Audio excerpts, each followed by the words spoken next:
Brilliant to see you all here today. Before we kick off this naming ceremony, just a couple of safety notices. We want to make sure we have a nice, safe day. There are various fences that have been put up around the site. These are for your safety and the safety of others. Please do not climb or try to get around them in any way. This is a live rail depot, and trains are running along the main line. Okay? So have a great day. It now gives me great pleasure to welcome Mark Hopwood, Managing Director of Great Western Railway. Thank you very much.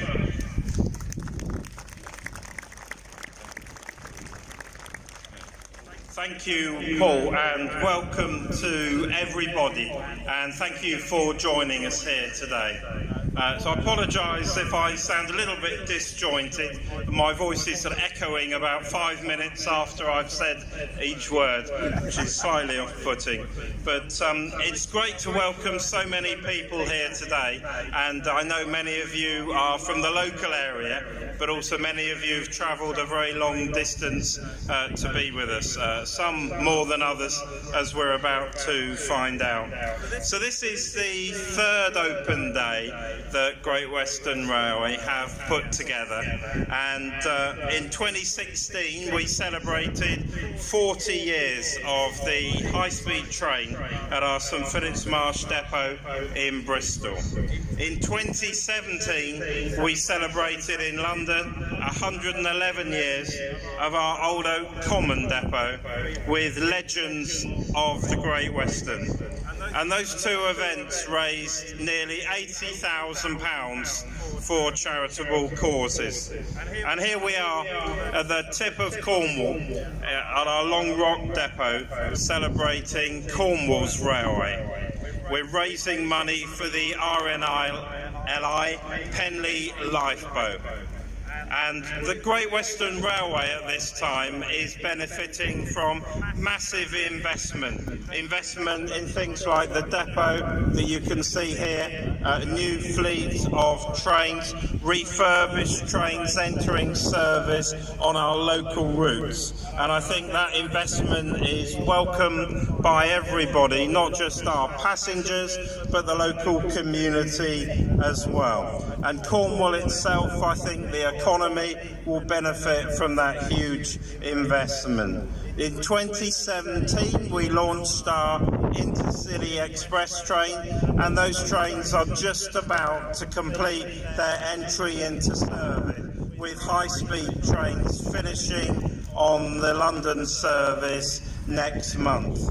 And in 2017 we also launched our 100 Great Westerners campaign, and that's really our programme to apply names to a large number of the fleet, and we look forward to naming trains through the year, but we've got some very special namings to do today. We asked the public in our area that we operate, to nominate those people in communities across our network, people they felt had done something special, that had a link to the region that we serve. The response we had to that was tremendous, a huge response.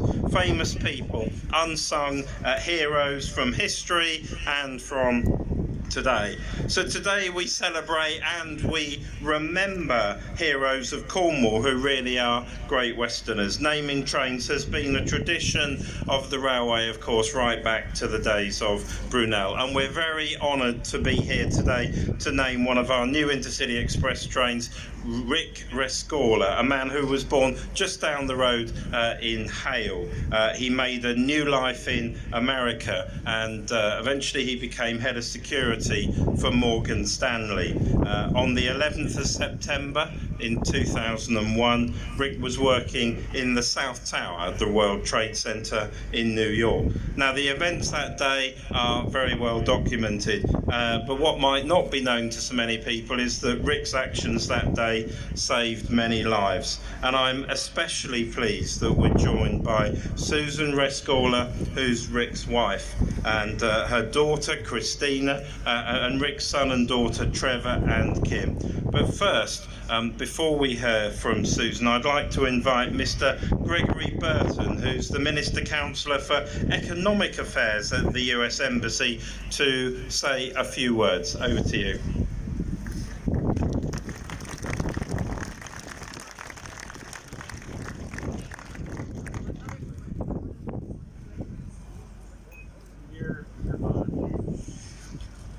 Thank you, Mark, and it's really a great honor to be here today. I really appreciate GWR reaching out and inviting the embassy to participate.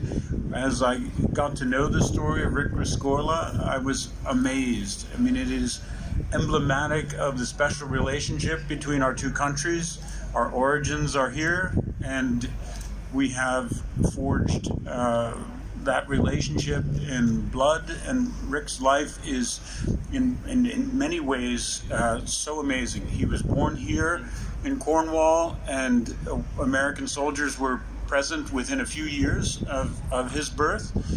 They were getting ready for the D-Day push, and he was, as I understand it, he was inspired by those American soldiers. He eventually became an American soldier himself and served with massive distinction in the toughest battlefields of the Vietnam War, and earned the Silver Star and the Bronze Star with an oak leaf cluster.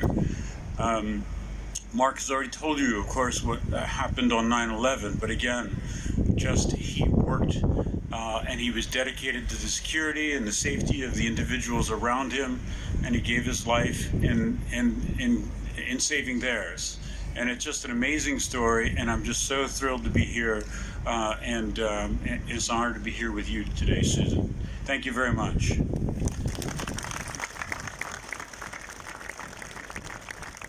So thank you, Mr. Burton, for those words. Well, Susan, Trevor, Kim and Christina have flown over from the US, not just flown over, but flown over and then had quite a long journey down into Cornwall, especially for the events today. And now I'd like to invite Susan to say a few words.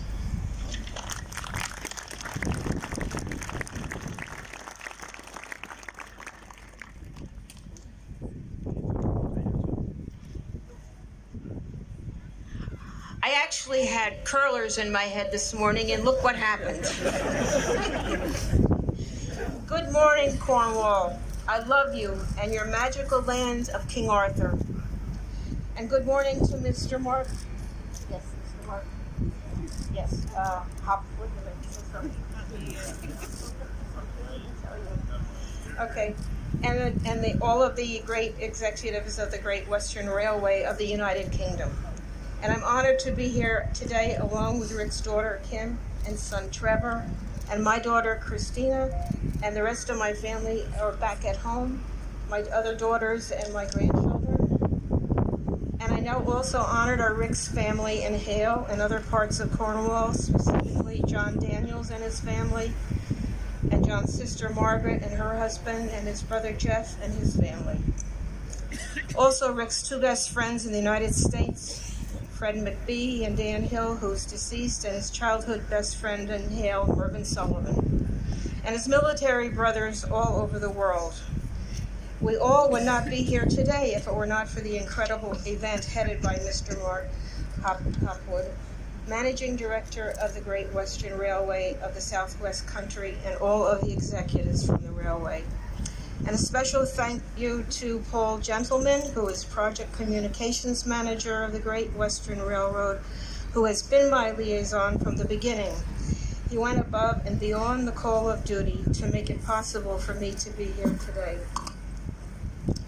The Great Western Railway gave the people of the Southwest Country an opportunity to write about who in their history would be their heroes, artists, writers, poets, movie stars, heads of companies, and more.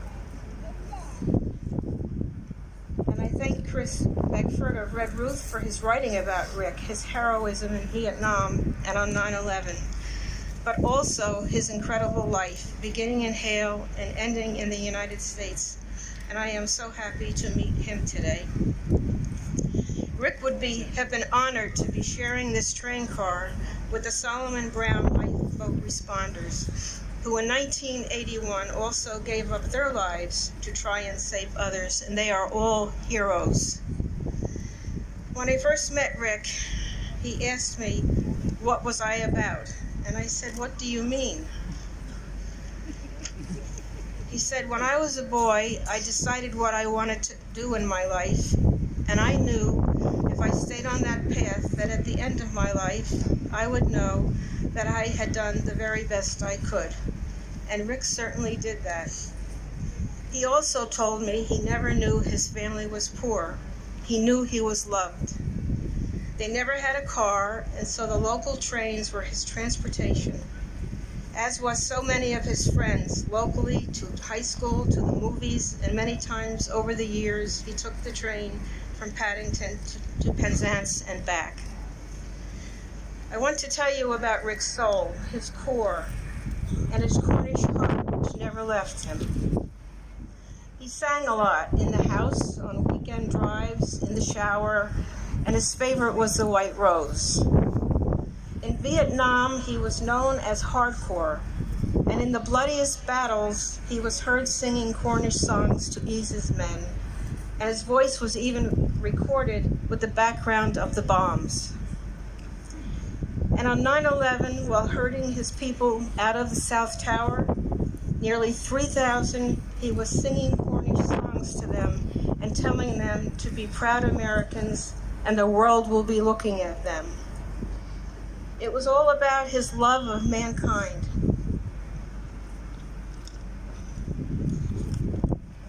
Rick became an American citizen when he came back from Vietnam, but his heart was always Cornish.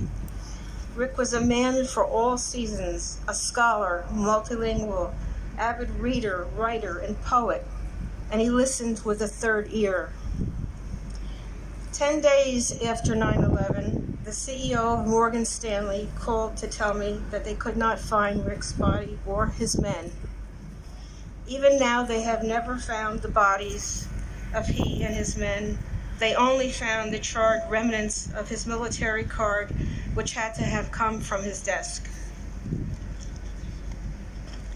When I finally received the death certificate, it said homicide. They were all murdered on that day. The first time I was here, I came twice to Rick with Cornwall before 9/11. The first time was on our honeymoon to meet his mother and family and friends. He took me to every village, his favorites, and in and out of churches, from the smallest to the cathedrals, to the poledark mines and the rope bridges over the water. I think he was testing me. The second time, he wanted to renew our wedding vows at his favorite church, St. Eunice's Church in Lelant. Looking over the ocean where we went when we were on our honeymoon. On both trips, we climbed up to Tren Crom, and both times he said to me, if something happened to him, I should bring his ashes and scatter them there into the wind. 1 month before 9/11, Rick took me to one of his favorite places near where we lived. The Raptor Trust, a bird sanctuary where we lived. He loved the cages that were memorialized. Most had individual names and poetry and tributes to the loved ones. He loved the American eagles, Uno, who had one eye, and Treader, who had a broken wing. He said he would like that.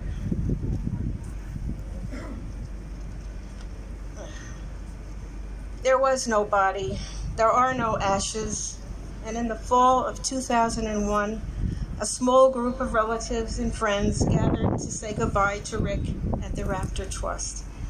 The Eagles were his. And a small group led by the chief of police of Morristown, where we lived. We had a bagpiper, a singer of Cornish songs, his favorites. And family and friends read pieces of his favorite poems and cherished books. And Rick's son Trevor read a piece from one of his favorites. And the plaque reads, my Celtic hero in life and our hero in death. Just like the eagle, you have spread your wings and have soared into eternity. And Rick's son Trevor released an injured hawk who was now healthy enough to go into freedom. And in Hale, Rick's cousin John Daniels raised money for a memorial for Rick. It was across the street from where he was born, in front of the water, with the names and dates. Rick gave his life on the terrorist attack on the World Trade Center in New York. He directed the evacuation, and his actions saved 2,700 lives. Greater love hath no man. The money they had left over was given to the Penpal School to renovate their playground, and it's called the Rescorla Memorial Gardens. September 11th, 2001, on the last day of his life, Rick was up early, and I heard him come out of the shower, and he was singing as he always did, and sort of even giving a little dance step into the bedroom, which was not unusual. He was happy, and he took the train as usual to New York. He gave me his usual call in the morning, and then thank God he called me right before the building came down. And now, this is so important. The last time that Rick was in Hale was in January of 2001, and he had flown to England because his mother was very ill. He stayed for about 10 days, and his mother started to get better. On the day of his departure, his best childhood friend drove him from Hale to Penzance, right here where we are today.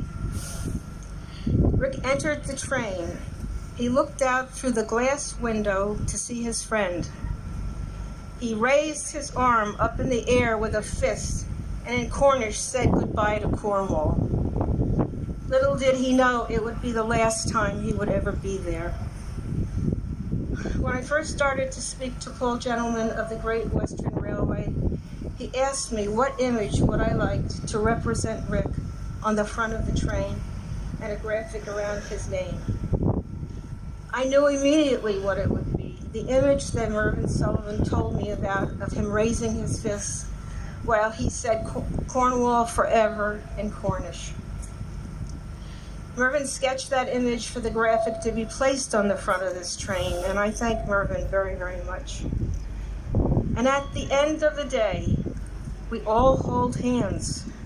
The singing, the Cornish heart, and the trains that connect us all here today. Thank you.